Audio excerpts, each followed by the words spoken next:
Well, Bidi is with you and he greets you. Let's settle down, first of all, in a moment of silence, in a moment of peace, before starting to exchange, to discuss whatever you want.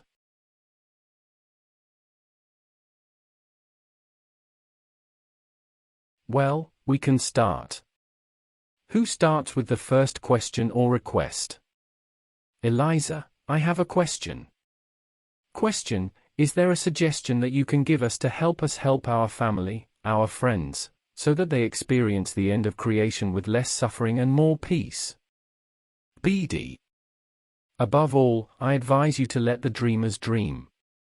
Wanting to change anything in your husband, in a child, in a friend, exposes you to great suffering. By what right would you allow yourself to tell a dreamer that he is dreaming? What is the speech? What are the proofs that you could bring to him? Because, I remind you, that those who are in the dream must stay there until the right time for them. Having the pretense of wanting to help anyone just shows you that you're not there. He who knows he is dreaming, just has to be here and now, in the humility and simplicity of his presence, and above all, without wanting to help or convince anyone. As soon as you want to enter the field of coherence of the dream, of anyone, you will systematically trigger rejection, anger, and confrontation. The closer you get to the end of the myth, the greater the denial will be among all the brothers and sisters who are still sleeping and your environment. You will start a conflict, you will be rejected, and that will be good for you. The one who is awakened, the one who lives the natural state, the one who is absolute, who is the Parabrahman, has no one to convince because he knows full well that there is nobody. To be yourself, in your presence, in your humanity, is the best image that you can give of yourselves and of the Real. Any talk, any intention of wanting to wake up the other, especially in this period, will result, for you, in a huge backlash that will simply show you that you have understood nothing. He who understands, above all, does not want to change anyone.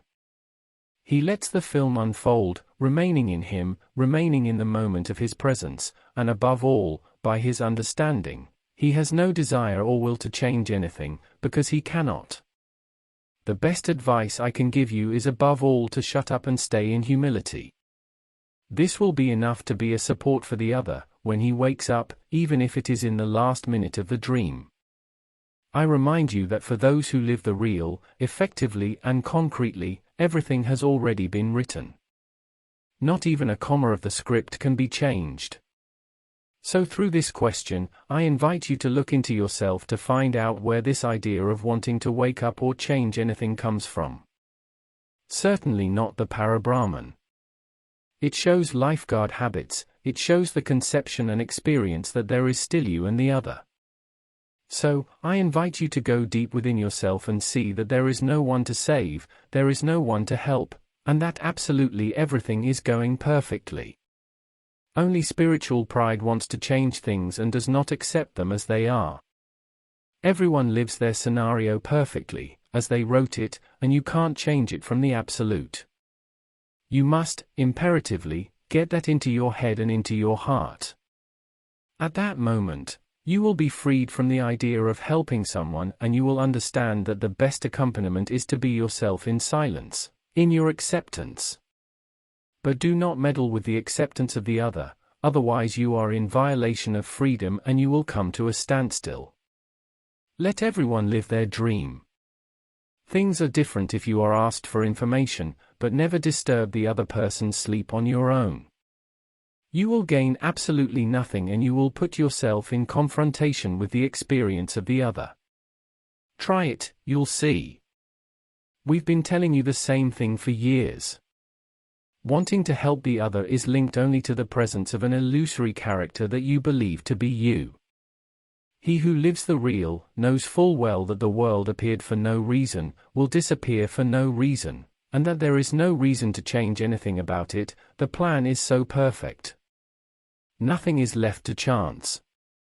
There is total perfection in what is, in this moment, in this dream moment. Accept that you can't change anything for anyone, it will free you from the savior complex, stop you from making yourself out to be an executioner, and from seeing what you name the other, be it a parent, child or whatever, as a victim of anything. Dwell in the benevolence of being and non-being. Be what you are inside of you, and all these futile pretensions will pass you by. You can't change anything for anyone, especially if they don't ask you for anything. Understand this and verify it. Keep calm. Stay yourself. Don't ask anything. Do not impose anything.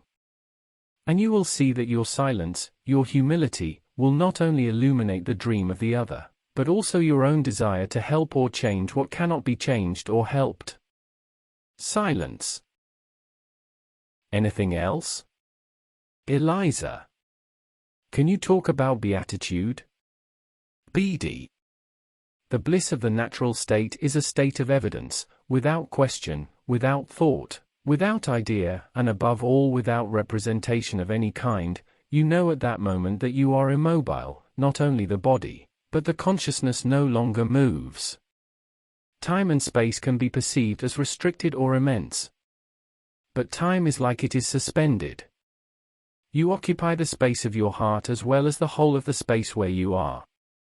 What my listeners described, when I was incarnated, as a particular atmosphere where the notion of sacred, the notion of plenitude and emptiness were omnipresent. In bliss, everything is immutable. Nothing appears and nothing disappears. You have the deep feeling of being both time and space, of being all and nothingness. There is a form of total evidence that does not correspond to the character, which does not correspond to your state of health or disease. It is a state of total evidence with yourselves. It is a state of peace that cannot be compared to anything else. There is no story or vision to be told. There is no perception of light or shadow. The self seems to dissolve ad infinitum as in every particle of every presence that is in the audience. It is a moment of evidence, out of time, out of space, and at the same time, in this time and in this space. A feeling that everything is perfect, that nothing is missing and that nothing can be added to it. And also, and above all, an intimate recognition that you are that.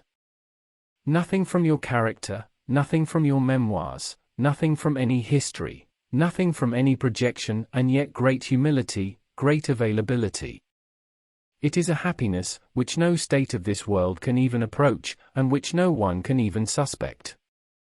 It is the moment when the feeling of being a person completely disappears, and yet it expresses itself through your person. It cannot be sought, it cannot be provoked. It is something that is there and is always there, even when you are busy with your daily personal affairs. This corresponds, as I have explained at length, to deep dreamless sleep, to the reminiscences of what you call your early childhood before 3 years of age, or even to what occurs spontaneously when you wake up, but which lasts only a few seconds. It is both a feeling of presence and a feeling of absence where, as I said, you recognize yourself in totality. There is only evidence, peace, and silence. Nothing is happening. Nothing is seen. Nothing is requested. Everything is transparent. Everything there is welcoming of what is there. There at the place where you are, and at the moment when you are there as a person. This is exactly what I have been imprinting on each of you for several weeks now, but with increasing ease. Silence. It is this moment of silence that we live now. All you have to do is listen, listen deeply, and you're there. Silence. Brother Bidi, I feel this evidence, but I can't manage to keep it within me, to make it permanent. It evaporates, even if immense, it evaporates because of the mind retaking over the operation, retaking over everything. How can this immensity invade me, invade the character? Bidi, the moment you want to keep it, or even observe it, even before a thought or the mind arrives, it goes away. Because basically there's a little mistake that makes you think the character can take it. Which, of course, is impossible, because you are this silence. So don't look for anything. Don't listen to anything that can happen. Do not try to hold back or freeze. Do not even be what observes this silence, this immensity. Let, simply and without any pun intended, be what is. There is still somewhere a small distance between what is lived in these moments, distance that you create by yourself, even before there is the mind which gets involved, simply because there is the observer who believes that he will be able to capture or seize this moment. This moment is free. You see it, you feel it. You just have to let what is be, want nothing, desire nothing, discern nothing, and little by little or suddenly, the distance will disappear. You will totally be this silence of the heart, or what was called by Abba, the dance of silence, the moment when the beating of the heart becomes the breathing of the heart. What I just told you, just now, that is to say, that you should not rely on any idea whatsoever, but at that moment help you by being yourself this ultimate perception of what is happening, or what seems to be happening, in the sacred space of the heart. Nothing else is needed.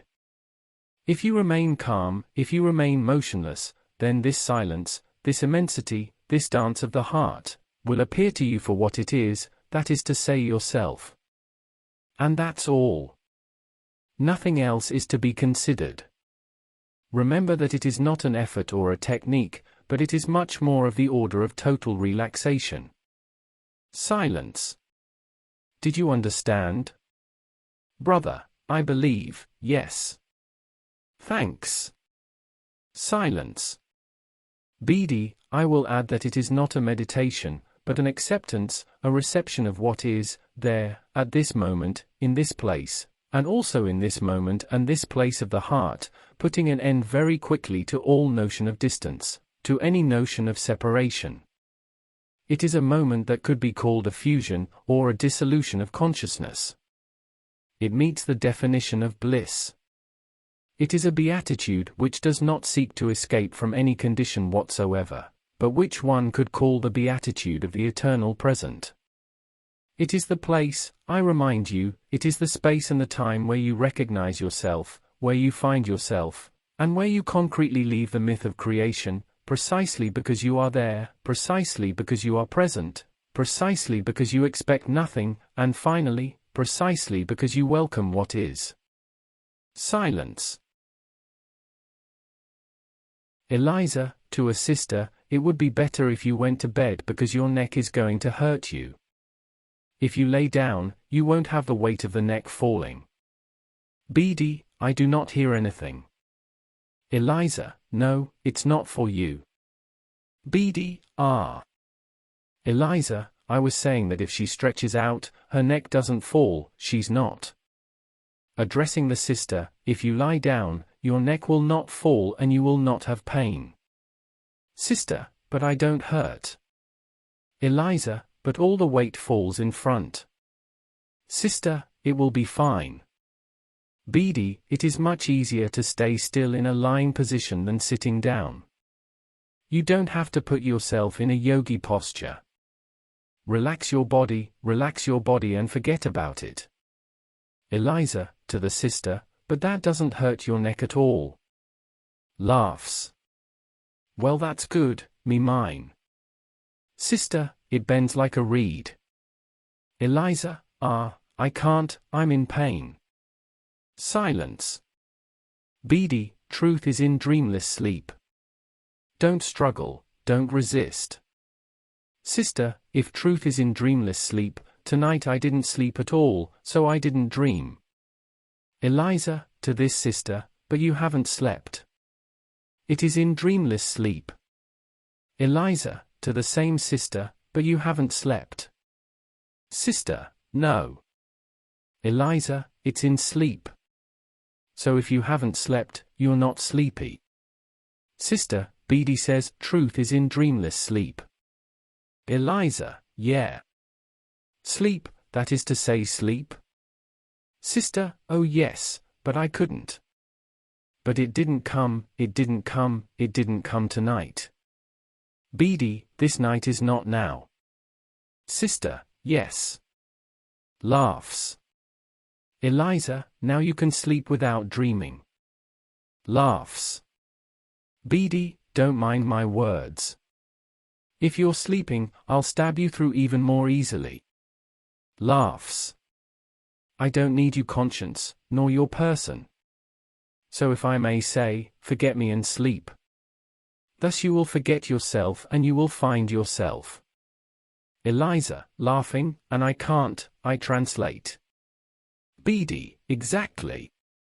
Well done for you. Laughs. Sister, hello Bidi. Before falling into a deep sleep, I wanted to express my great gratitude for being here during this vacation. Eliza, to what? Sister, to be here during this vacation. And I wanted to tell you that all your words have had a great resonance on all my being for a long time. And perhaps to follow up on our brother's testimony, I wanted to say that for years before falling asleep, what had been given at the time, the pillars of the heart, humility, simplicity, transparency and childhood were the last words thought before sinking into sleep.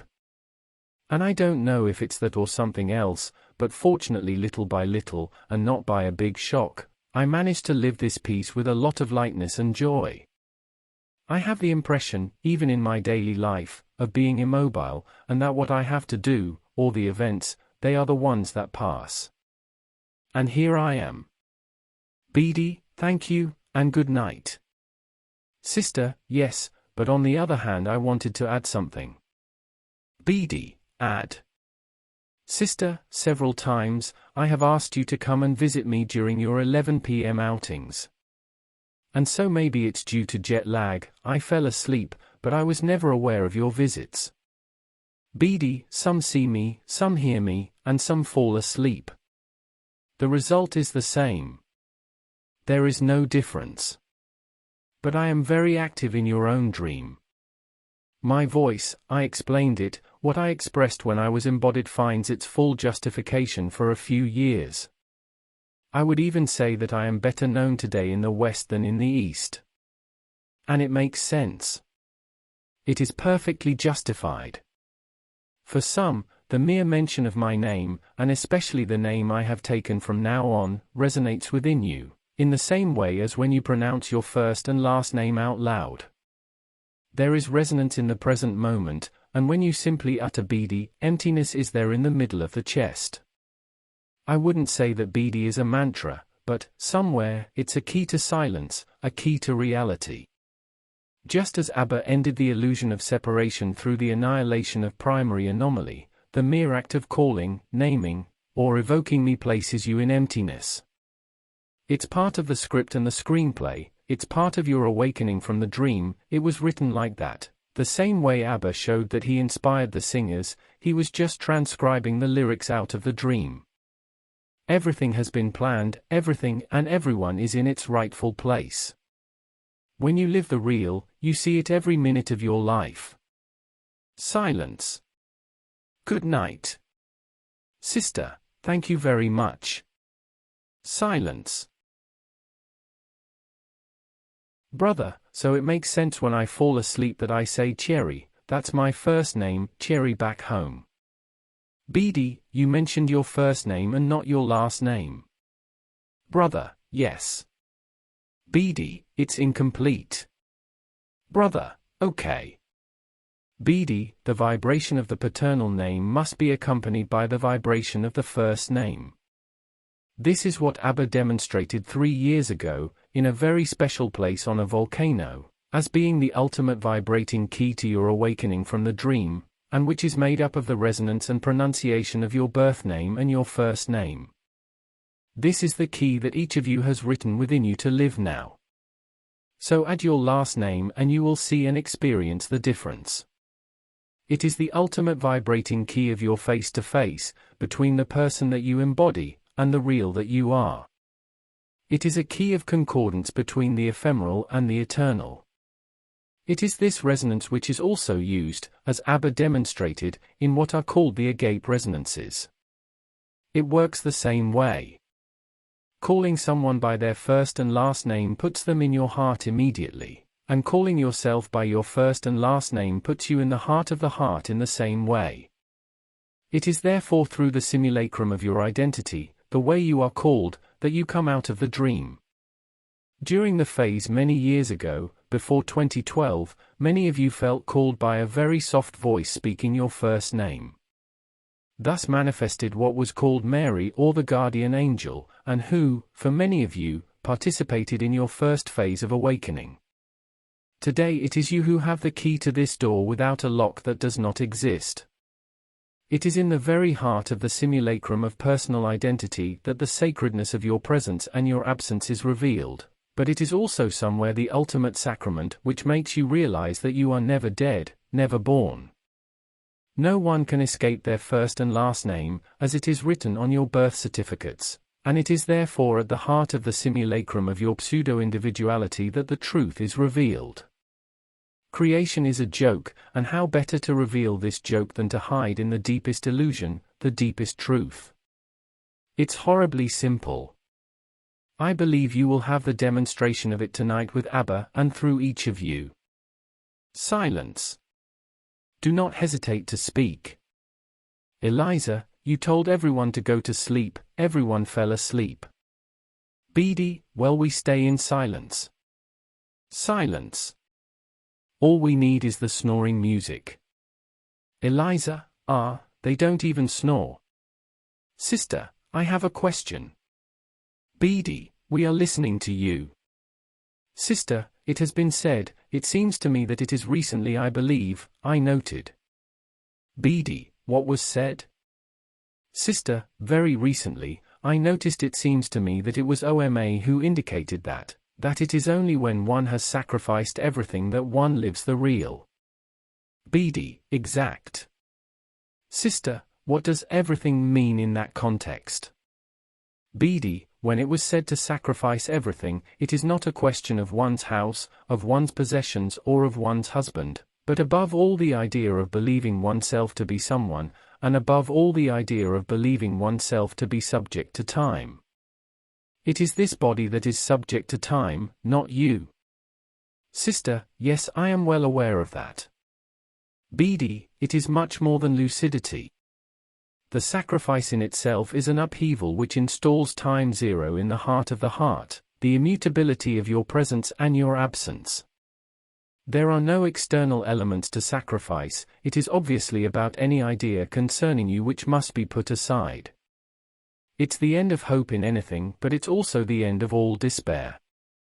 It is above all to sacrifice the idea or the thought of being something or someone. It is the sacrifice of a pseudo-individuality, a pseudo-history or a pseudo-memory. The sacrifice is the installation in the here and now. In the here and now, there is no place for anyone, for any scenario, there is just what is in this moment and in this space. And that takes all the illusions of time and that takes all the illusions of space. Whether you name it eternal present, absolute, parabrahman, jnani, junction of being and non-being, all these words translate only the same real.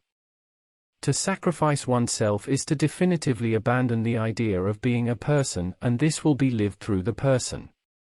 Sacrificing yourself to the idea of being a person puts you at the heart of your person, where there is no one. It's to live. Eliza, I have a question. Bidi, we hear you. Eliza, a question from a sister. Hello everyone, hello Bidi. Why does my character go back and forth, back to the old, the past, and thus returns to duality? Thanks. Bidi, I'm not sure I understand what is being asked. Can you repeat please? Eliza, hello everyone, hello Bidi. Why my character goes back and forth to the old, the past, and returns to duality? Thanks. Bidi then shouts very loudly. But because you are identified with the character, quite simply. If you are in zero time, in the real, this character must move away, wherever he goes. It's simply the persistence of the habit of believing yourself to be that character, you still give him interest, you still give him attention, and so he manifests himself. The one who really turns away from it, the one who experiences the real sacrifice, can only see the character's estrangement. the character becomes really and concretely like a dream, like a fog, like something that has no consistency and which really and concretely moves away from you, from what you are. There is nothing more to observe, except the dissolution, the evaporation of this character. There is therefore still somewhere, unconsciously, an identification which remains, it cannot be otherwise.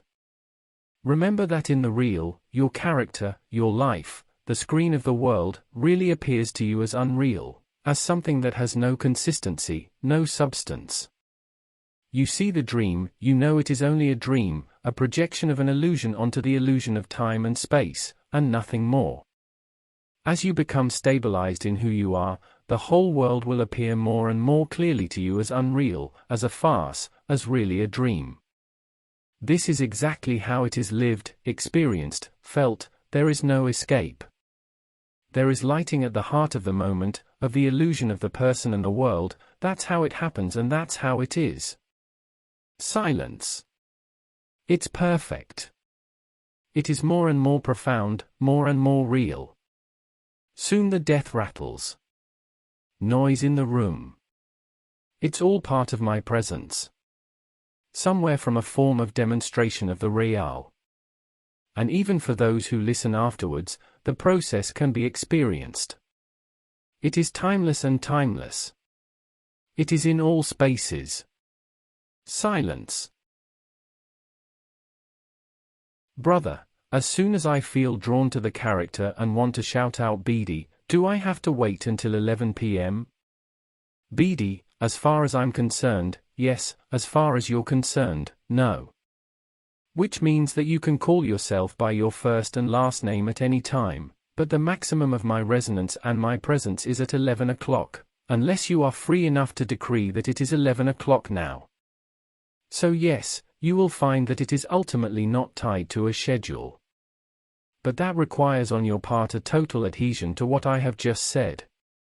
It is not faith or belief, it is the putting into action of the evidence that there is no time or space.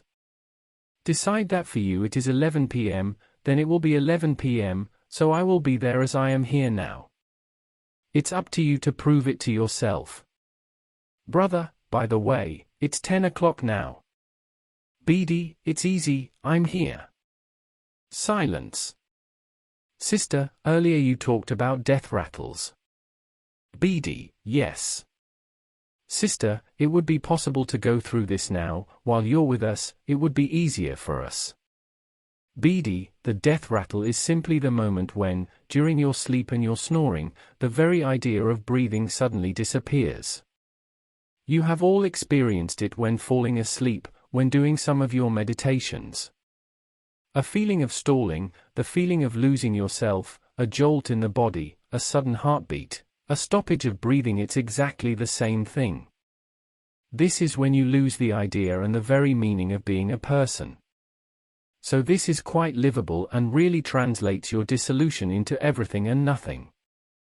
This is the moment when you seem to stop breathing, the moment when the heart seems to stop or race. It usually only lasts a moment because the survival reflex then manifests itself. Silence. I hear harmonious snoring. Silence. Once again, let be what is there, immediately, in the moment. Silence. Brother, when we sleep, the character disappears. How to sleep, while having the character which is activated? Bidi, there is no how to. It's something that happens on its own, naturally. The beings who experience it will tell you that it happens all by itself, that they no longer do things, rather things happen. It's a complete shift in perspective. He who lives the real knows that this is done through him, but that he does nothing, be it cleaning, cooking or whatever. It is an observation that is very often expressed, which was translated at that time by, you do not live your life, you live life and life lives you. You have nothing to do with it. This is part of seeing the dream. It is part of seeing the unreal of the person and of the world. The dream goes away. It is independent of you. And this is clearly seen, clearly experienced. But you can't do it, much less reproduce it.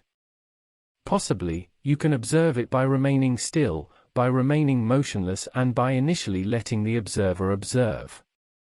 And in a second step, the question will arise as to who observes the observer, who observes the silence, who observes the unreality of the character. It is what you are, and which cannot be defined in any way. This is what you are, which cannot be known and yet is lived. What cannot be explained and yet it is perfectly explainable. Not by words, but by the repetition of this experience. And it is something that actually reproduces itself day by day, until it takes up all the space and all the time of your presence. This is when there is an unreality of the world, an unreality of the character, a densification of the presence, and a densification of the silence. Accept that you can't control anything, that you can't direct anything, at that moment that is. But as long as there is the slightest ounce of belief that you can direct it, control it, it can only drift away or, at any rate, give you the illusion of drifting away, simply because you re-register in the character even without seeing it. There is a mechanism which is to be seen, there is a mechanism which is to be experienced, but which no words can translate. Silence. Eliza, shall we get some sleep? Bidi, very well. Eliza, do you have to assimilate all that? Bidi, in what sense is this word assimilation pronounced? Eliza, in the sense that it has to be incorporated, everything, much further than the mind. So it's like digesting it, on a character level. Bidi, exactly. Eliza, so you can't swallow, you have to rest from time to time. Bidi, it is the experience of this silence which is the explanation. In no case can this be a mental or intellectual explanation. Explanation is experience. Understanding is a matter of experience. It cannot be intellectual or external understanding. It is the fact of living it, of experiencing it, which is the explanation and which is the understanding. As I said, there can be no representation of it, no logic in the human sense, but it is much more of an obviousness that imposes itself. An obviousness that you cannot understand, but an obviousness, which of course, is lived. Silence. These phases of silence that we are experiencing today, which as you can see are much more intense than before, are the proof of the evidence and the experience of this evidence. Silence. Eliza, more and more depth. Bidi, exactly. How much silence do we have left? Eliza, well, it's 32. Bidi, another 25 minutes of this illusory time. Indeed, the depth becomes more and more intense. The silence is deeper and deeper, more and more evident, more and more limpid. The presence and the absence are there in the heart of each one as in the illusion of the space between each one. And in this depth there is no one. There is just what is. There is peace. There is the real. I am silent. Silence. Eliza, the dog, is he sleeping? He's the one snoring, actually. Laughter, it's the snoring dog. Laughs. Bidi, bliss, the real is contagious, in the same way, as Abba said, as the agate pandemic. The contagiousness of the silence which accompanies the natural state is also contaminating. Do nothing. Be there and not there. And it spreads and it reveals itself, everywhere and for everyone. Silence. Eliza, for the character, all that we live here, all together now, would that be pure madness? Bidi, exactly. That's exactly right. For the character, what we are experiencing cannot be real. The character is the antithesis and the negation of the real. Somewhere it's a mirror image. The character thinks he sees himself and yet there is no image in return. Only the silence and its evidence is there. Immersion in the real puts an end to the person, objectively and concretely. The real leaves no room for any belief. The only real is the instant. Everything else passes. And everything that happens is fake. Nothing has ever happened and nothing will ever happen for the real. When we tell you that you were never born and never died, that it's all a joke, a lie, then you live it. Silence. Those who will listen to the silence, when the recording is broadcast, will be both surprised and will spontaneously testify to the experience of this. You will see. You will hear. Silence. Is it easy to translate? Eliza, what I feel lately is that there is a communion with everything, even with a bird or a species of salamander, anything. Bidi, this is living. That's life. Concretely, there is no more separation, there is no more division. There is one infinitely fragmented consciousness. There is no longer any illusion of separation, according to form or vibration. There is the real. Separation is only a dream, a nightmare. It is in this state of communion, in this state of silence, that you realize both that you do not exist, and that all of this is only a dream, a fantasy, a projection. Silence puts an end to the projective state, puts an end to the dream state and reveals the real. You have always been there. Silence. Eliza, at the same time that it's not real, everything is alive. Bidi, that's right.